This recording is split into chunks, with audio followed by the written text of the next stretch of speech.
episode 16.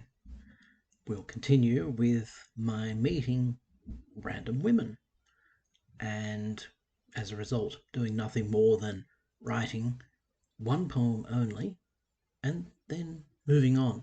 In many cases, I may have continued to interact with that woman after I met them, but they just didn't inspire me after that. Oh well. Catherine. What brings you to me now within my time of need, sweet muse? And I must learn somehow where all my options lead. I choose to follow you where I have never been before, or lose this chance. Could I ask why the way that I forswore you use? Ah, muse, that you be mine and form my poetry, this rhyme, and I catch your design in words pure, flowing free this time. This time the words are yours. The imagery is mine, and I'll try to learn more of the source of truth within the line. Will I? So much to learn, and you have barely touched this page, sweet muse, and all that's left to do is that I set the stage you use. Apologies for pronunciation. Snezhana. Along the way from lust through interest to love, I learned the difference, and now appreciate a pretty face or lovely smile are not enough for me. And if there's nothing more, then I can wait. And then you came along, the eyes that knew my heart, the lovely face, the smile, the personality that made me wish for more. I knew that from the start. You had it all. I only wished that you could love me. How many times I've tried to tell you how I feel. I'm at a loss to do much more than dream or write where images are true, and your sweet love is real, and you'll stay within these trembling arms all night. In truth, I watch you with somebody else by day, and only hear your voice conversing as a friend. I'm left here wondering sadly if there is a way that this forsaken heart of mine could ever mend. I don't know why I tell you this. It does not ease the pain so much to give me any sense of peace. Kathy. A friend of mine once told me that you had such low esteem that even I might have a chance, could share the way I feel. I didn't dare to tell him then that you fulfill a dream of mine. You always will. Sometimes it seems you're less than real. That day we walked together through a wonderland. I saw the way you looked at me. I know the way you stayed with me, with many opportunities to notice and be sure that I was yours. And now I think that anyone could see. Back to reality, I try to hide these thoughts away, avoid embarrassment around our mutual friends, and wait impatiently and hope that I will see the day when you are mine to fill my heart, and all this suffering ends. Ah, dream, that there may be a chance for love to so exist. I only hope it's yet to come, not something I have missed. Ami. Chrysanthemum, so delicate, I saw you there, the rising sun still gleaming on your long black hair. If nothing more should come of this, remember me as one who never gave the love he always felt. For sometimes, late at night, I know love cannot be between me and the flaming heart that makes me melt. Deep, smouldering pools of light, so trapped within those eyes, I know that I would lose myself once caught within their binding spell. And even though my heart tries to reach for yours, my life can't be the same again. If you rejected me as a sentimental fool, too hopelessly romantic to have touched your heart, then I would turn away, play this game by your rule, to keep the flame and ice-bound heart as far apart. But if there's any chance that you and I could meet where ice might melt and fire be cool to touch, then we'd know tender love, so strong, so sweet, and you'd know how I love you now so very much. The blossom opens up, revealing beauty rare, and I would touch each petal's skin, my maiden fair. Melinda. The stage is set, my Juliet, that you and I might act the parts we play here day to day, and nobody suspect that they might know the Romeo who stole away your heart is not the same who bears the name. He plays another part. I wonder why most actors try to hide the way they feel, and do not show their love, its glow, unless it is not real. Sweet Juliet, do not forget my love is not a line, for it is true that I love you, and wish that you were mine. The time has come, my lovely one, to pull the drapes aside and show the stage where passions rage behind that shrub they hide. Thespian love's what I speak of, and we will intertwine our lovers' rhymes, but just in time to catch the final line. At curtain fall, we'll thrill them all, still hand in hand till final call. Tina. On the other side of the fire you sit and watch me write on my many hidden desires that are born of the night. On the other side of a dream I had once touched your flame, and your eyes had the gleam of the moon, blue the same. From the other side of a fire I came to love your ways, that even I might aspire to take you one of these days. But on this side of you and the far side of me, is there more we can do than let the fire run free? Amy. Could you be the most beautiful woman I've known? I don't know, it's so hard to be judge in this case. I've not been close enough, never talked on my own to the light in your eyes, never held your sweet face. From a distance it seems that I see you aright. There is beauty and light in your bearing, those eyes, but I've not seen the sheen of your hair by moonlight, or the blush on your cheeks by the gold of sunrise. But there's none from the woman I've known to compare with your sight, and desire is the demon I keep to myself when I catch your sweet scent in the air, and retain it to taunt me from dreams in my sleep. Without courage for courting, I'll never know better than what I imagine to be your true nature. I could bundle my thoughts, send them on in a letter, yet still I might fear that the words would not reach you. Is to know you, to love you, I wonder sometimes, or to never to write what I want in these rhymes. Kelly. Free spirit, I saw you riding like a dark angel, barely hiding your bright eyes behind a mask, long riding on your noisome beast, and barely keeping out of reach of your fleet and 4-foot enemies, whilst weaving in and out of snarling streams where I was caught in loud and cyclic dreams. Flash rider with a destiny I did not know but shared, I see your hair flying behind you where a memory stays to haunt each place you pass. A thought to taunt those stay-at-homes who watch a chance ride by and try to think on life alone at speed without regret. Your course is set, and yet you change with the wind, and you ride a thin white line through life that no one ever sees between two hazards, boredom and defeat, and only one of these you'll ever meet. Nisha. You inspire me, with a smile that needs an answer, with a frown that needs uplifting, secret whispers in the morning, and a wink, a look, at mealtimes, making me forget my own thoughts. And you lift me to the level of your being, to the brightness of your visage, with the lightness of your feelings, with your heart and soul revealing more to me than conversation. I would become you, by drinking in your essence, and by reaching out to touch you, spirit sense to tender spirit, mind to mind and heart to heartbeat, if that might make me your image. Please stay with me. I need to have you near me, need your smile, your laugh, your brown eyes, and the feeling I deserve you and can keep your quick attention for as long as I could hold you. Kylie. Oh, lovely lady, words cannot express what I feel for you. Though we've newly met, I fell in love at once. I adore you with your winning smile and freckled face. From when I first saw you, you've stunned me with such beauty, and I lay my heart before you.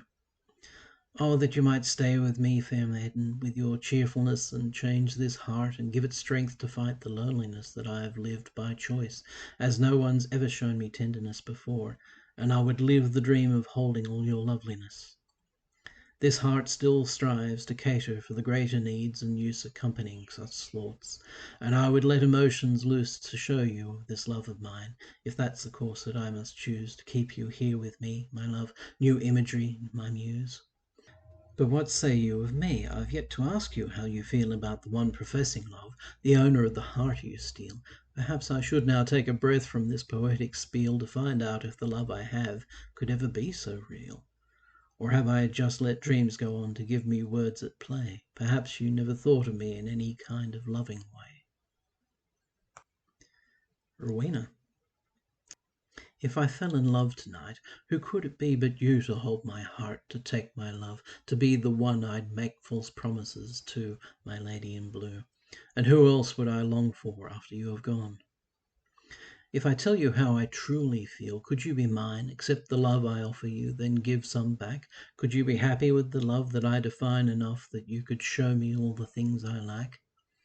I see you now, sweet vision, in a mystic hue, a lovely lady I had never seen before me now, draped in a special dress of blue that's branded on my mind and heart forevermore. And as I go to sleep, I will still think of you in shades of blue, a loveliness I can't ignore. Kirsten. So many times I've looked at you and never seen the beauty trapped within your soul behind your eyes. And all that time I've searched for love. Where have you been? Could I have failed to see beyond your frail disguise? I've watched you from a distance, and I still don't know just what it is that draws me to you every time I'm in your presence, bathing in your lovely glow, then forced to run away and place my thoughts in rhyme. I'll never understand that great attraction that I feel, except to say that you've got something that can touch my heart, that turns my nights to days and makes my dreams all real, but turns the world back upside down when we must part. How you have touched my world! It will not be the same now I have seen the beauty there upon your face, and I have felt the burning heat of passion's flame as I would follow you in love about this place. Was it a year ago I said I didn't care, and now I want to hold you, hidden maiden fair? Leanne.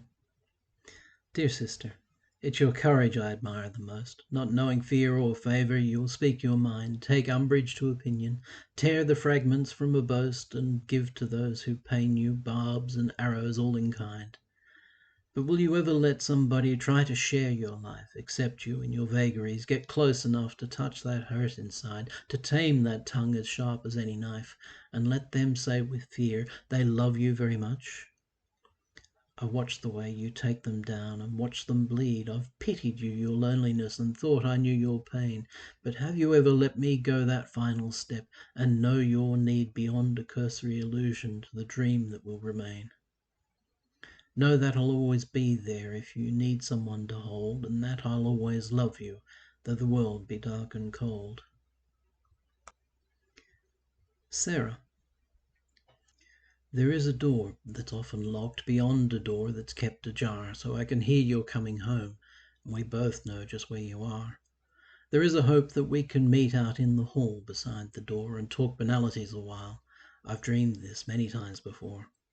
But still one door remains between. Perhaps that is the only way that we can sleep some nights, alone, then open up our doors by day. And if I had the courage now, I would come crashing through your door that you might know the depth of love I'll have for you forevermore. Unless the door that's always closed beyond that open door of mine is meant to say something to me, and I can never read the sign. Perhaps you do just shut me out, and there's a world behind your door that I will never enter in or ever know about for sure. Perhaps the door is in my mind, and it is you who waits for me out in the hallway in between, behind a door where I can't see. Lee. Sweet maid of dreams, a vision lying in my arms so close to me, and all the world is far away. Sweet maid of dreams, reality can't know your charms, and I face your caricature in pain by day. Sleep, maid of dreams, that I'll not be more close than this, to watch you rest the only time you're mine at night. Sleep's made for dreams, and leaving you a single kiss that you might still remember me by morning light. Be where you sleep, at peace, although my arms could give you comfort. Know in spirit I'll be by your side. Be aware you sleep within my beating heart, and live your nights in two worlds, only once you are my bride. Sweet maid of day, forgive me for my staring ways, for you remind me of a love who fills my nights. Sleep played by day too often leads my hearts astray, with thoughts of one best left to her own life by rights. Sweet maid of dreams, that two of you could be as one, still daylight seems to steal those dreams till I'm alone. Michelle. I love you more because you don't know me at all than because there's any hope such love would ever start. And any more towards true love I could forestall, I'll block with deep emotion coming from the heart. I know my love is like a river I could cry if anything could break this dam that holds tears back. But nothing breaks me like the flash flood of a lie that streams from icy hearts and down each lover's track. And so I love you, though you'll never know my name, and dream of you in silence, in a lonely place, that you might think the more of me without the shame that I must bear each time I look upon your face. It is not indecision that has made me so. I know this love, and thereby know it could not be the dreams that I have kept, that you will never know, because in truth there is no way you could love me. And that is how I want to keep you, though in time you'll fade within my heart and only live in rhyme. Nicole. So pale and delicate those eyes, transfixing in their stare, so wan and wonderful her smile, it teases just enough. A face of lovely features framed in long brown vibrant hair, and each time that she speaks I know that I could fall in love. By chance I joined her breakfasting. My only true regret is that I could not hold her for a heart's eternity. Through placid conversation I grew close to her, and yet I wonder if she noticed love I could not let her see. Alone again, I could rehearse the things I should have said, to hold her soft attention for a moment's longer bliss. And poetry and charming phrases ran throughout my head. The best that I could come up with was something less than this. An angel of the morning came and talked to me today, but when I spoke of love, she laughed, and then she flew away. I'm going to end this episode with a poem for someone who I wrote a lot more for later, but this was the first. It's for Joanne. Are you afraid of me for who I am, or else for who you still believe could love you like you've never been before? If so, then maybe I could leave and wave as I go traipsing through the door that leads back to the place I came. A loneliness like yours, the gloom that is so close it has a name. I will not hurt you, lovely lady, cannot take away the peace that you desire, so take cold comfort in my offer. I can keep you warm, but cannot promise fire. If my commitment is enough for you, then what we build can last through time, an icon to a memory's fading, living only in the set piece of a rhyme. No poet can express the clear ambivalence I have towards your heart. So what I tell you is my feeling is corrupted at the very start, but all the sentiments are real. And these are things that I so want to say before I up and skip away from here and leave you loveless anyway. No promises of love, but I will always try to love you as you are, and if there's nothing better, then I'll try to love you more than I have so far. Looking ahead, there'll be many parts to this Random Ladies section or episodes. So I hope you're enjoying me falling in love on an almost daily basis.